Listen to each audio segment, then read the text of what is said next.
అంటే ఓట్లను అన్నింటినీ అవరోహణ క్రమం డిక్రీజింగ్ ఆర్డర్లో రాస్తూ కింది నుంచి ఎలిమినేషన్ ప్రక్రియ ఇప్పటి వరకు సుమారుగా ఒక 25 మందిని ఎలిమినేట్ చేస్తూ వచ్చారు. బట్ అన్నీ తక్కువ ఓట్లు కాబట్టి పెద్ద అందులో వ్యత్యాసం అంటూ ఏం లేదు. అందరికీ 90 నుంచి 110 మధ్యలో అందరికీ ముగ్గురికి కూడా సమానంగా యాడ్ అయి ఉన్నాయి. సో ఇప్పుడు ఆల్మోస్ట్ ఆల్ మూడో అభ్యర్థి ఎలిమినేషన్ అనేది ఇట్స్ కంపల్సరీ అనేది మనకు పరిస్థితి కనబడుతున్నది.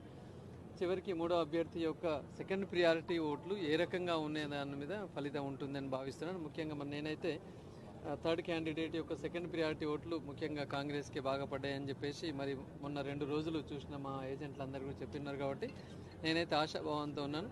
ఖచ్చితంగా ఈరోజు మరి 9 కల్లా కంప్లీట్ అయిపోతున్నాయి అన్ని రౌండ్స్. ఖచ్చితంగా విజయం సాధిస్తూ వస్తానన్న ఆశాభావంతో నేనున్నాను. ప్రక్రియలు అయితే అంత సవ్యంగా జరుగుతున్నాయి. It's going on well. ఏం చేస్తున్నారు అంటే గతంలో అయితే సెకండ్ రౌండ్ అన్నీ అయిపోయిన తర్వాత అప్పటికి కూడా 50%+1 రాలేకపోతే మళ్ళీ బాటమ్ నుంచి థర్డ్ ప్రియారిటీ ఉండే.